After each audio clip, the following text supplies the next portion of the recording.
Amoureux de l'élevage, bienvenue dans cette nouvelle vidéo, les chroniques d'élevage leader. Aujourd'hui, nous sommes encore du côté de Banjo pour vous présenter l'évolution des travaux.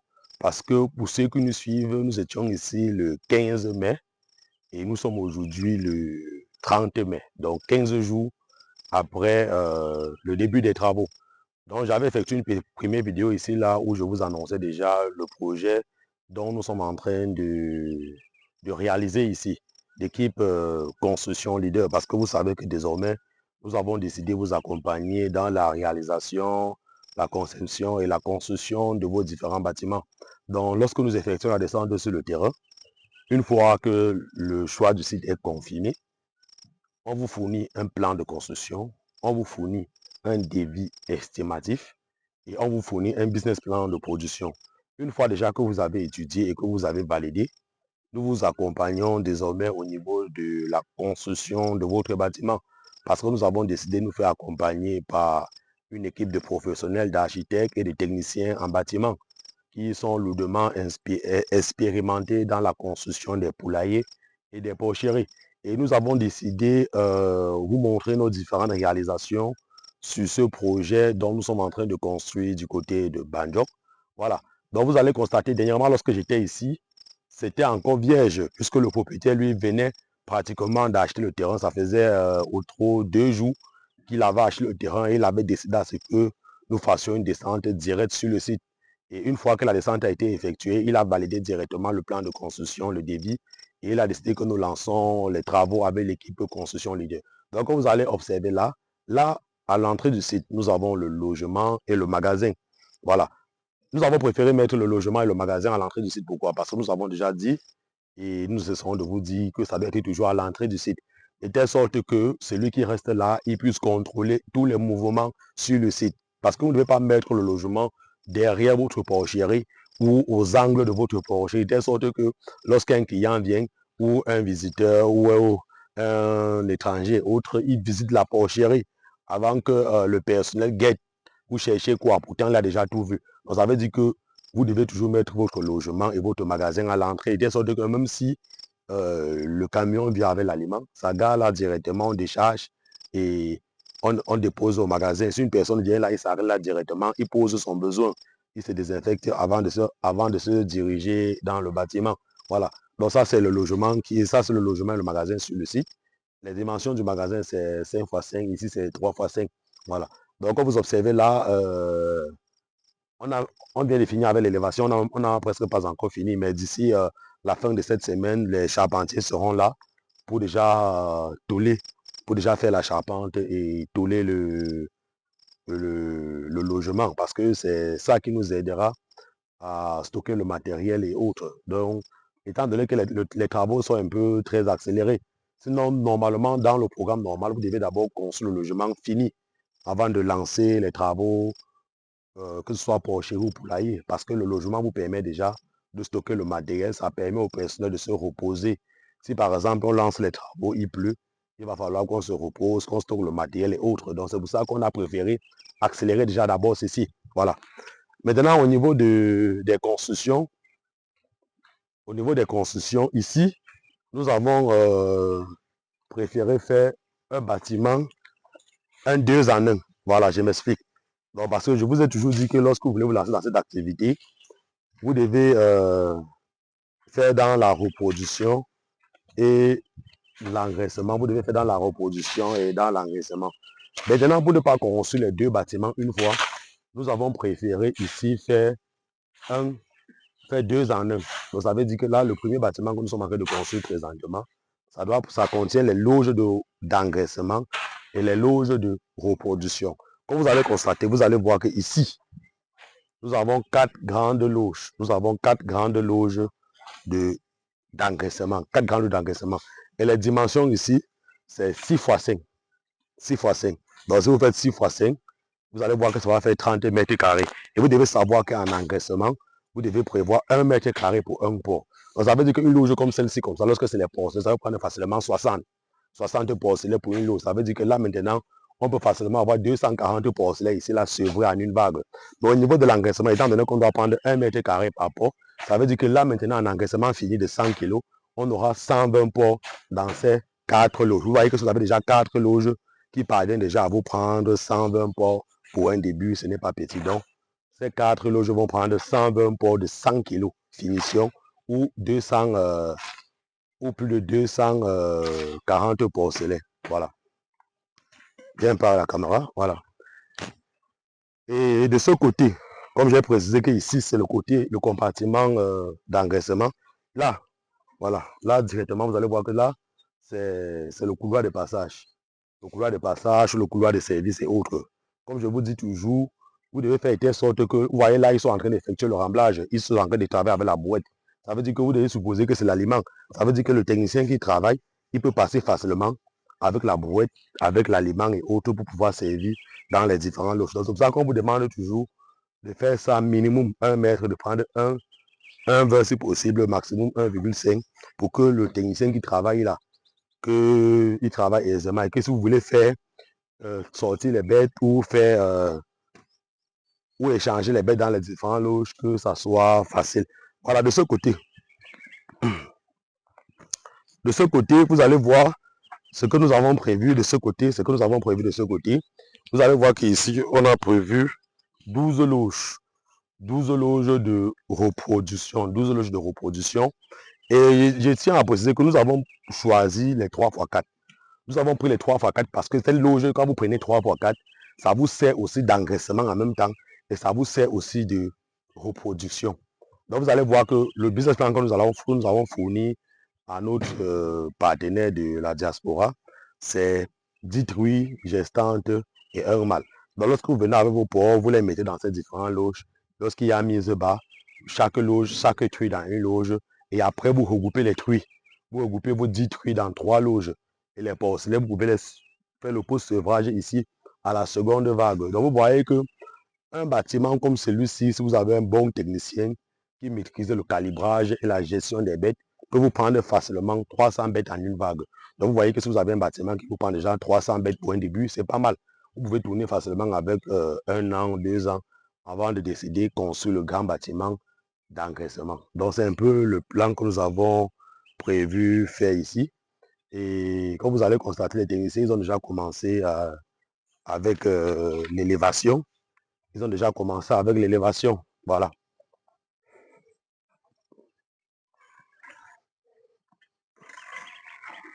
Voilà.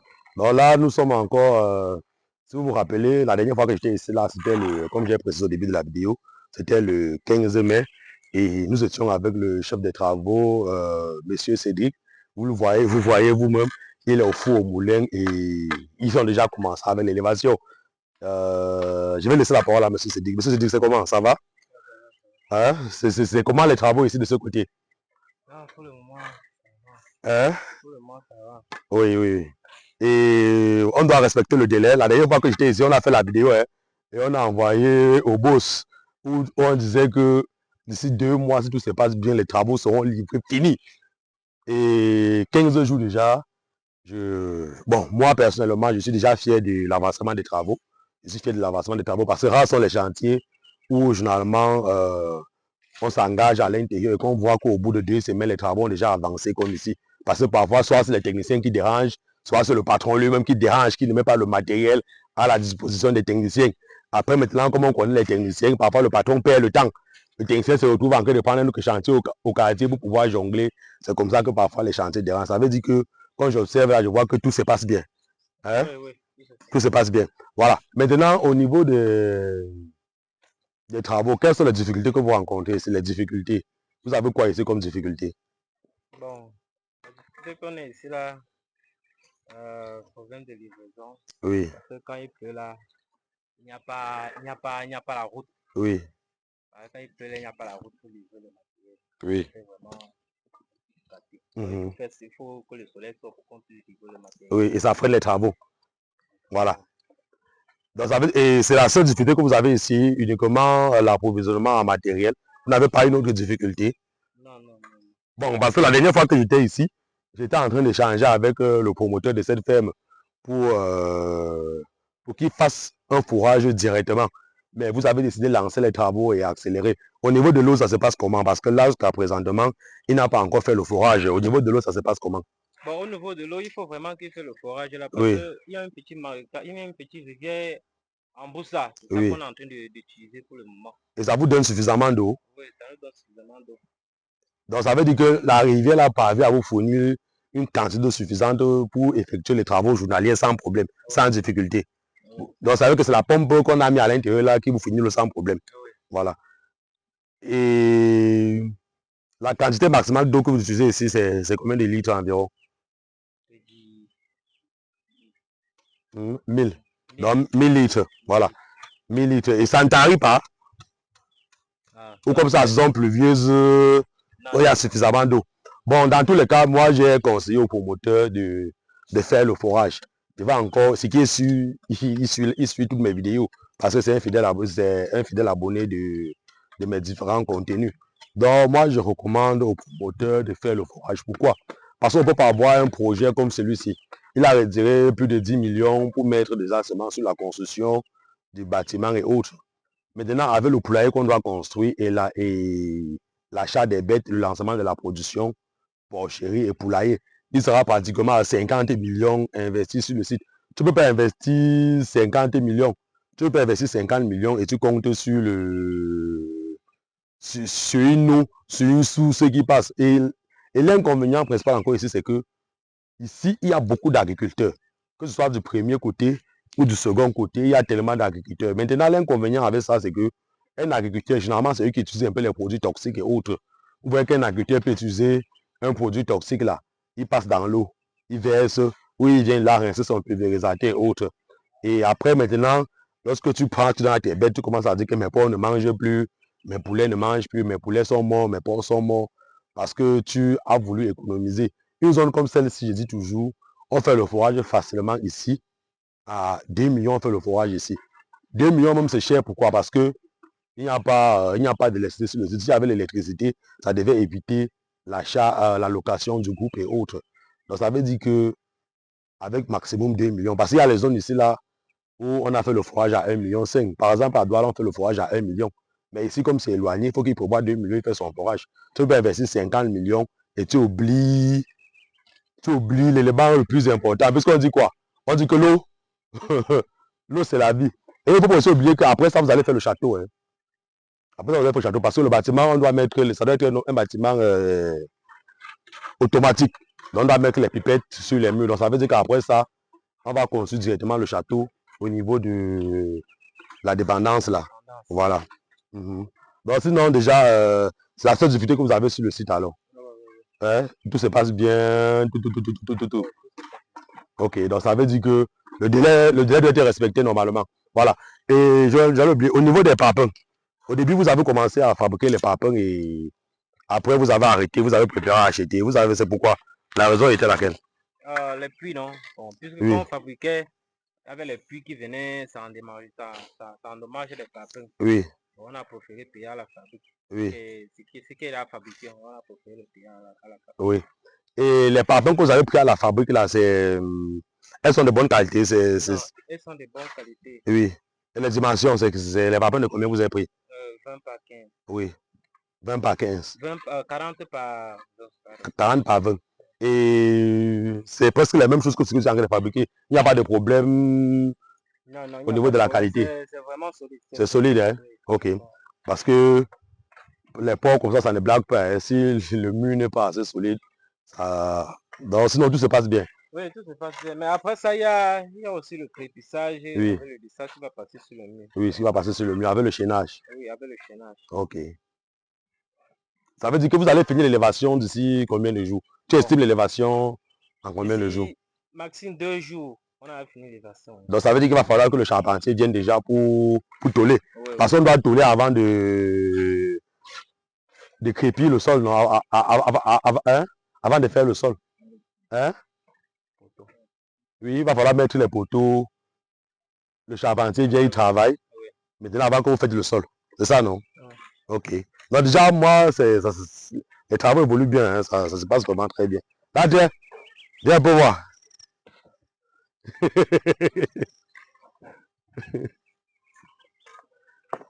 Voilà.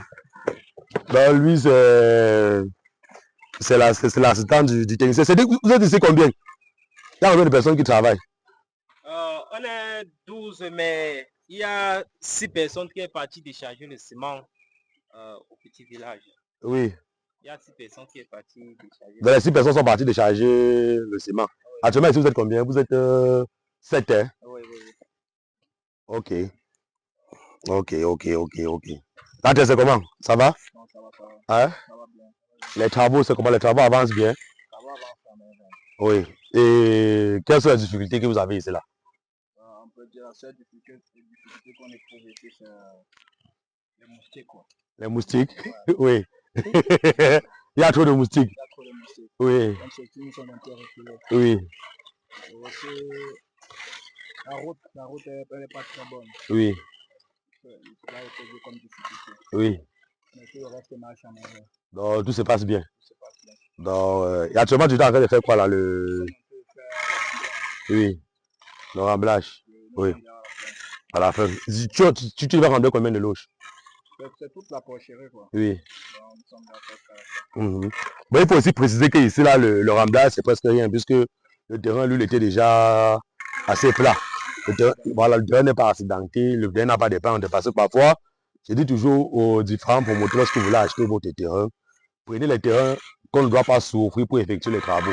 Parce que vous voyez qu'ici, regardez ce qu'on a déjà fait en 14 jours. Imaginez c'était un terrain qui avait une forte pente et il devait falloir faire venir l'engin, faire le remblage, le terrassement et autres. Vous allez voir que ça devait freiner les travaux énormément. Et non seulement ça, vous deviez dépenser énormément. Le remblage, la tâche de remblage, c'est combien? Oui. On part dans 130 000. Voilà.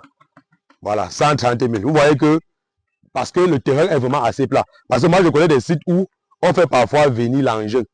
On fait venir l'engin 2 jours. Il travaille. La journée de l'engin, c'est combien? 500 000. Il travaille 2 jours, parfois 1 million. Et il y a plus d'autres qui construisent le bâtiment. Tu es encore obligé de faire le mur de soutenement pour pouvoir soutenir la terre et autres.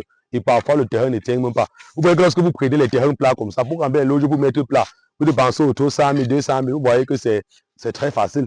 C'est très facile. Donc, lorsque vous voulez prendre votre terrain pour la porcherie, vraiment, prenez les terrains vraiment qui sont vraiment assez plats, que les techniciens ne vont pas souffrir pour effectuer les travaux. Donc, je faisais justement cette vidéo aujourd'hui sur ce site pour vous présenter l'évolution des travaux. Parce que comme je vous ai dit la dernière fois, lorsque vous décidez de travailler avec nous, nous vous accompagnons sur toute la chaîne. Ça veut dire que lorsque vous décidez de travailler avec nous, nous avons mis l'équipe construction leader pour vous accompagner dans la construction de vos différents bâtiments d'élevage. Et lorsque l'équipe construction leader finit avec les travaux, nous revenons encore vers vous pour vous livrer les différentes bêtes. Lorsque les bêtes sont dans vos exploitations, si vous n'avez pas de techniciens sur votre projet, nous vous donnons les techniciens qui vont vous accompagner au niveau du suivi de votre projet. Et lorsque les techniciens ont fini avec la production, nous revenons encore vers vous pour vous accompagner au niveau de la vente de vos produits. Parce que comme je dis généralement, la plus grosse difficulté des entrepreneurs, c'est au niveau de la commercialisation. Si on produit et qu'on ne parvient pas à vendre, c'est un problème. Donc, raison pour laquelle nous, étant déjà anciens dans le domaine, étant donné que nous avons déjà un portefeuille ayant bien gagné, nous vous accompagnons au niveau de la commercialisation de vos produits. Ça veut dire que lorsque vous travaillez avec nous, nous vous accompagnons sur toute la chaîne de A à Z. On commence par la formation, on construit vos bâtiments, on vous livre les bêtes, on suit vos bêtes et on vend vos bêtes. Donc, c'est l'avantage que vous avez lorsque vous travaillez avec l'équipe élevage leader. Je vais encore revenir sur ce site pratiquement dans 2 semaines pour vous présenter l'évolution des travaux.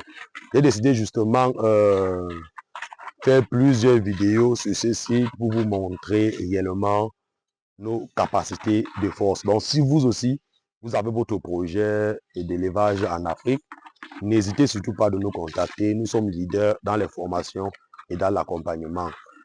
Ciao, rendez-vous dans nos prochaines vidéos.